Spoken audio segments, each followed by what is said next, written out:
If you have been on Upwork long enough, you will almost begin to believe that it is impossible for you to write proposals that are good enough to win job on a weekly basis. I had that feeling, and I know many people out there have that feeling. But that's why I want to show you how to actually write winning proposals. I mean, very strong proposals that can set you apart, that can set you aside of the competition. It is possible. All right. So I know you might have your doubts and you think that, okay, maybe I'm this type of person or maybe I'm not good enough. No, I can tell you that there is actually an approach, there is a way, there is a method, there's an approach that you can use to write proposals, step by step approach of writing a proposal that can win you jobs. Now, if you're new to this channel, my name is Jesse Kamara, and my videos are not edited, right? They are very raw. The reason for that is I want to show you how I make all these little mistakes so that you learn from me. The purpose is for me to serve as a mentor to many people out there, whether you are an existing freelancer on the platform or maybe you are new to the platform. I want to serve as a mentor to you if you see me as a mentor. I'm a top rated plus freelancer on the platform. I'm a product management professional, so you can go and check me out. But on this video today, I want to answer some of the questions that people have asked. A lot of people have requested that I should show them how to write winning proposal. Of course, it makes sense. You know, there is no point having an Upwork account if you don't know how to write proposals, because proposals is the first thing. A proposal is the first thing that a client sees that will either make them decide to call you for an interview or not, or express interest towards working with you, right? So there is no use for you to have a very good Upwork account and if you cannot write proper proposals. So I have decided to make a series of videos where I will show you step by step how to write winning proposals. I know many of you guys there, you are just interested in going into the goodies, into the good stuff, right? You want just, let me just pull out some proposals or maybe examples of proposal and just show you so that you can copy them and go and do it by yourself. Now, let me tell you, if you want to succeed on the platform, avoid copying what people are doing. Instead, focus on learning. When you learn the fundamentals, you can do it for yourself. This is critical.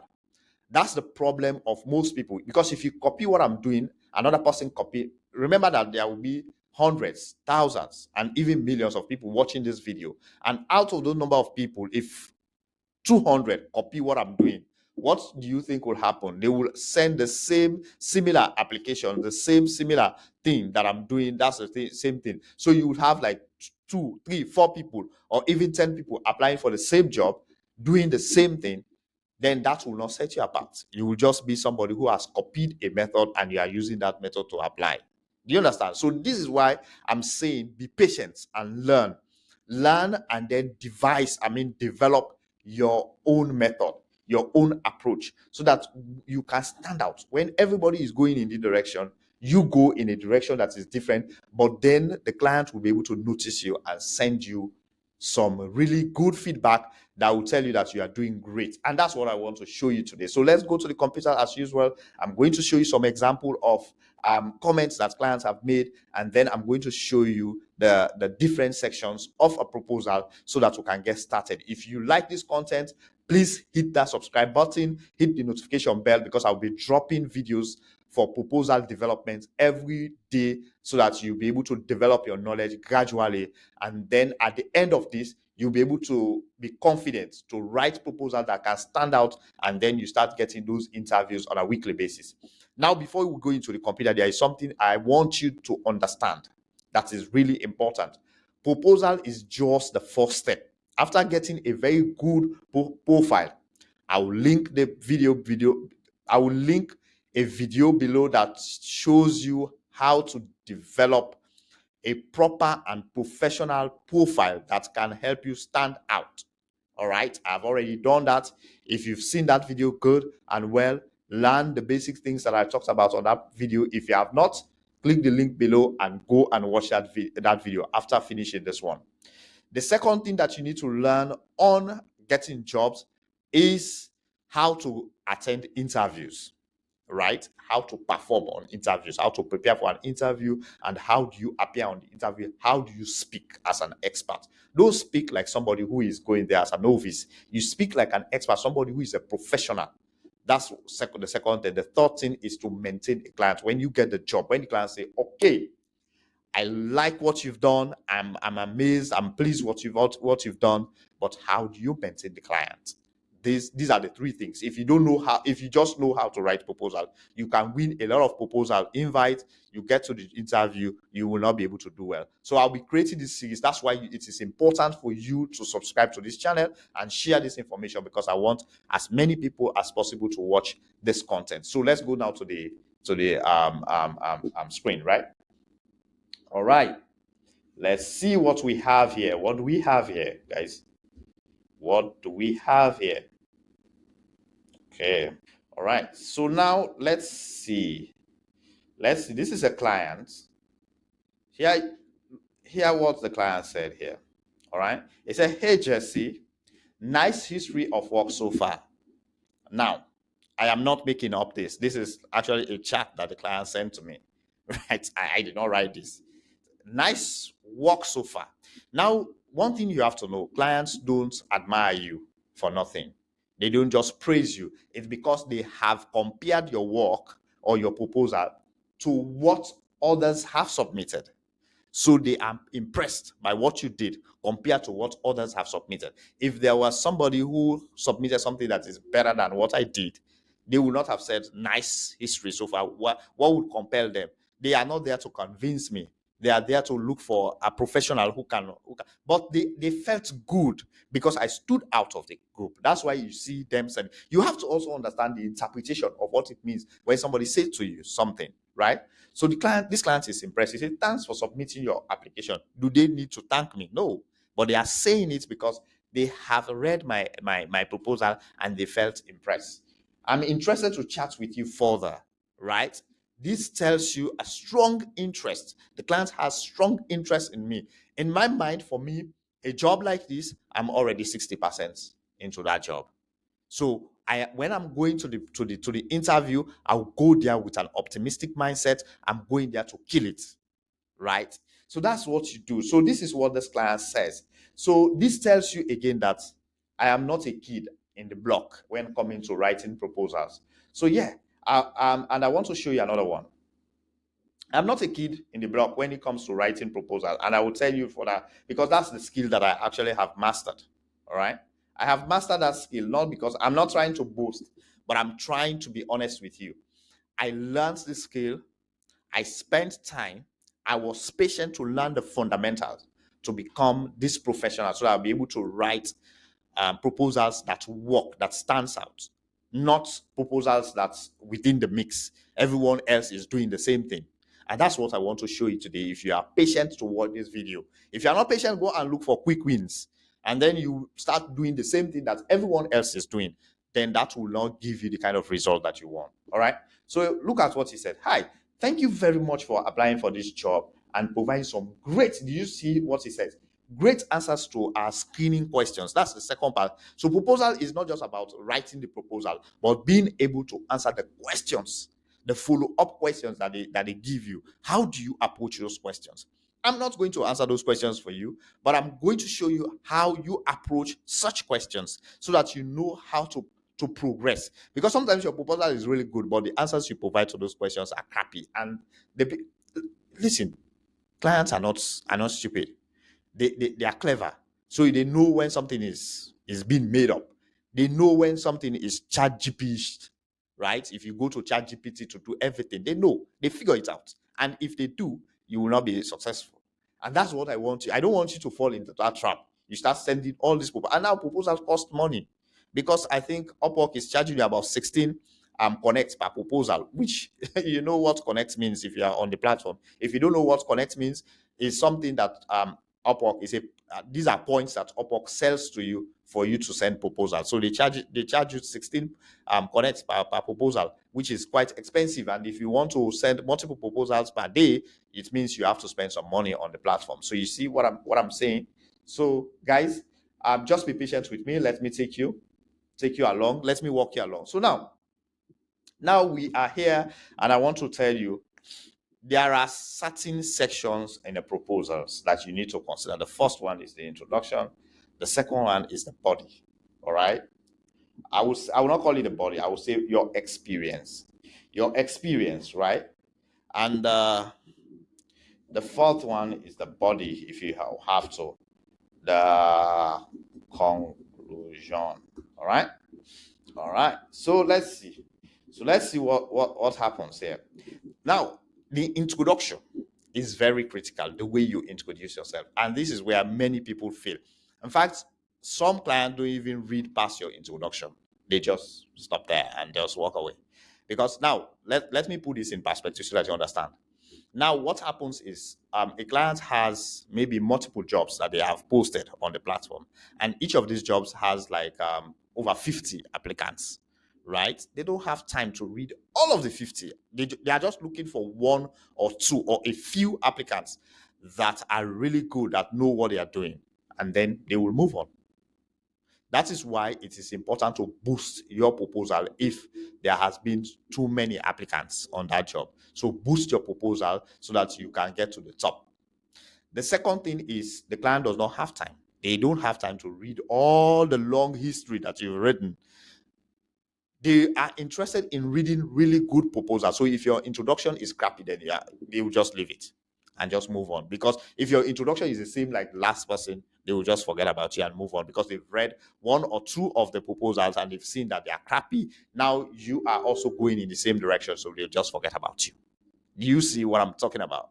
So, and the second part is your experience. How do you present your experience? Some people present their experience like task, right? A list of tasks.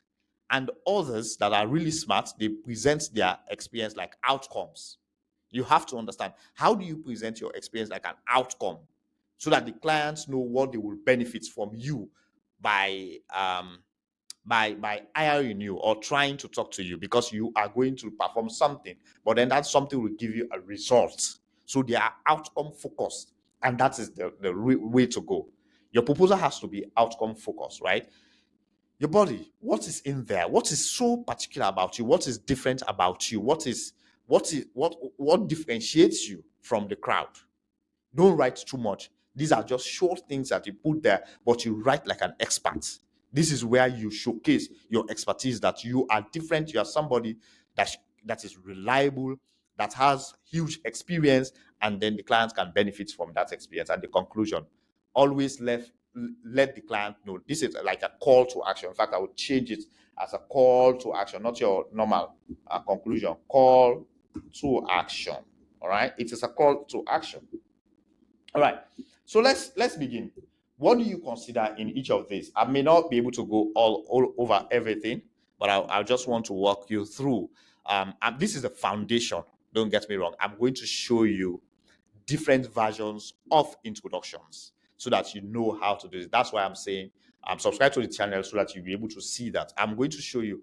The next video will just focus on introduction. How do you write various kind of introductions, and what do you consider? What's a strong introduction and what is a weak introduction, right? You have to understand those things. Now, you have to develop a hook on your introduction. Apart from the salutation, saying hi there or hello there, whatever you want to say there. A hook, there should be a hook on your introduction. All right. Your introduction has to capture the mind. I mean, it should stick in the mind of the client. That first of all, you should impress the client that you are different. Two, you should let the client know that you know what you are talking about. You are not a novice. Yeah. So the hook, you have to get the client hooked on your proposal. Keep them reading.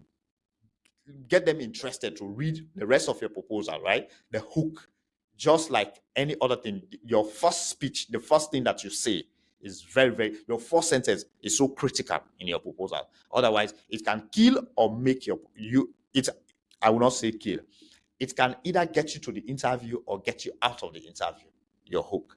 The next thing is for you to let them know you understand. You've read, you understand the job. All right. This is just coming from my head. All right. Let them know that you understand the job.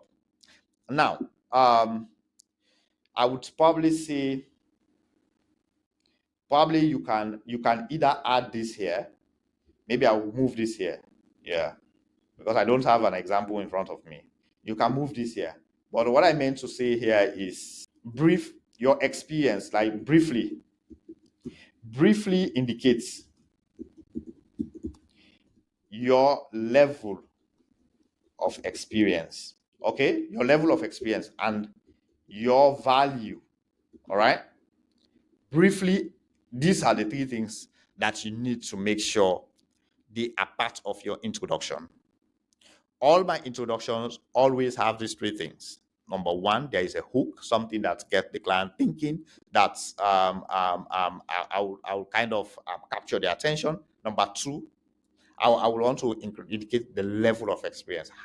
What level of experience I will bring? Something like I'm bringing 7 years of product management experience to your team, and that can add this kind of value, right? So why do you think clients hires you? They hire you because they want to solve a problem and they want to bring somebody who is versatile, somebody that can help them grow their business.